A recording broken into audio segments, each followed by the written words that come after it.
A senhora obedeceu também a voz da fé sobrenatural. Qual era a sua situação e o que mudou na sua vida na Fogueira Santa de Israel, dona Edneide?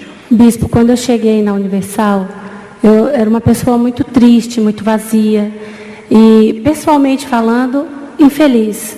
Chorava nas madrugadas, tinha motivo para ser feliz, porque cheguei bem casada, já tinha 2 filhos, mas tinha um vazio dentro de mim que não preenchia com nada. E aí, depois de um tempo, a situação foi piorando, o vazio foi aumentando, e aquele vazio foi me consumindo de um jeito que eu já estava atraindo coisas ruins para a minha vida. E chegou um ponto que o meu esposo, que trabalhava, ganhava direitinho, recebia o salário direitinho, perdeu o emprego de uma hora para outra. Aí aquilo que já era ruim ficou muitas vezes ficou pior. E aí a situação financeira foi virando uma bola de neve, e o sofrimento foi aumentando, as preocupações foram aumentando.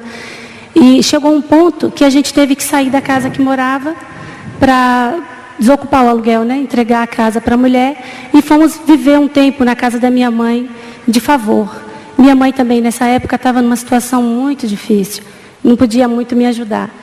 E aí, quando todos iam dormir à noite, eu tinha que esperar todos se deitarem para poder puxar o colchão para debaixo da mesa, porque era o espaço que tinha para a gente dormir. Então, juntou o vazio com essa situação financeira, e aí veio o meu filho a ficar doente. Ele começou a ter convulsões, começou a ter umas crises, ele espumava a boquinha, se batia todo, e os médicos não descobriram a causa. Ficamos assim por um tempo, e meu esposo continuava desempregado, mas ele conseguia fazer uma coisinha ou outra, né? E o dinheiro que ele recebia, quando eu ia comprar alguma coisa, o menino tinha alguma coisinha de doença, tinha que comprar remédio. Então as portas se fecharam de um jeito que não tinha, para mim, não tinha mais saída. A olhos vistos, não tinha mais saída. E tinha um ponto forte que, como eu era a mais criticada da minha família e ele o mais criticado da família dele, era um conjunto, né? Foi uma união que todos já falavam, não vai dar certo. Esse casamento não era para ter dado certo mesmo. Então fomos assim, humilhados, envergonhados, e a situação foi aumentando, o menino doente, o meu marido desempregado.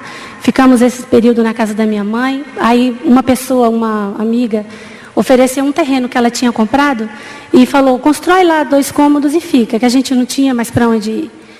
Aí a gente não tinha como construir. Então eles fizeram lá, arrecadaram um dinheiro, uma ajuda, e construíram 2 cômodos. E nesses 2 cômodos eu fui. Não tinha reboco, não tinha piso, não tinha chão, não tinha nada. Tinha terra, e eu entrei, espalhei umas pedrinhas no espaço que era para ser usado como banheiro. E a gente fazia as nossas necessidades num balde. Foi uma situação deplorável. E eu lembro que tinha uma vizinha que ela juntava uns pães, deixava uns pães envelhecidos, depois aí ela ia levar para os nossos cachorrinhos, quem comia era a gente. Foi assim que a gente chegou, que eu cheguei na Igreja Universal. Uma situação deprimente. Vergonha e humilhação. Vergonha, humilhação. As pessoas até que ajudavam, a família apoiou, mas por trás falavam, sempre criticavam, porque como eu falei, da minha parte eu era a menor, a mais humilhada, o sangue ruim da família, e da parte dele também. Aí a senhora chegou, começou a fazer as correntes, os propósitos, até que veio a Fogueira Santa. Isso, eu cheguei na igreja desse jeito. Mas foi muito rápido. Assim que eu cheguei, eu entendi que existia um mal e eu precisava me libertar. Então eu comecei a fazer todas as correntes. Então eu não ia ainda na segunda, mas eu ia na quarta, na sexta, ia na quinta pela família e no domingo pela manhã. Então eu comecei a fazer todas as correntes e fui entendendo que havia um mal e que eu precisava me libertar daquilo. 3 meses antes da Fogueira Santa, logo veio a chamada da Fogueira Santa, e eu entendi a proposta da Fogueira Santa, e ali eu fiz o meu sacrifício. Eu coloquei a minha vida como sacrifício. E eu acreditei naquela proposta e me lancei. O que mudou? O que aconteceu? Mudou tudo. Não foi fácil. Eu gerei o meu sacrifício. Mudou a minha vida. Eu tive meu encontro com Deus. Aí já sarei. A minha alma sarou. Então eu encontrei a paz. Você é batizada com o Espírito Santo? Sou batizada com o Espírito Santo, graças a Deus. Teve um encontro com Deus e é batizada com o Espírito Santo. Meu filho foi curado. A vida foi se restabelecendo. O marido começou a trabalhar. Começamos a pagar as dívidas. Aquela casinha que nós compramos, aquele terreno que a moça havia cedido para a gente. Nós compramos, pagamos, construímos uma casa naquele lugar. Hoje a gente tem uma vida de qualidade, a gente vive muito bem. Vida digna. Digna.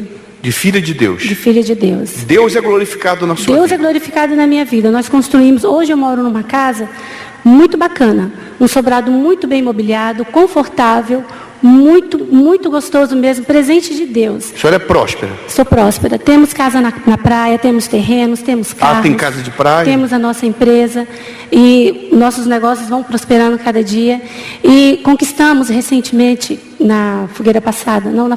em dezembro, compramos 2 terrenos num condomínio de alto padrão, lá em Atibaia, um condomínio assim, fechado, de alto padrão. Estamos construindo uma casa, a casa dos meus sonhos, de frente para um lago, uma casa maravilhosa. Graças a Deus. Então, minha amiga, meu amigo, você viu essa belo testemunho, que é o que Deus está fazendo na vida daqueles que são escolhidos.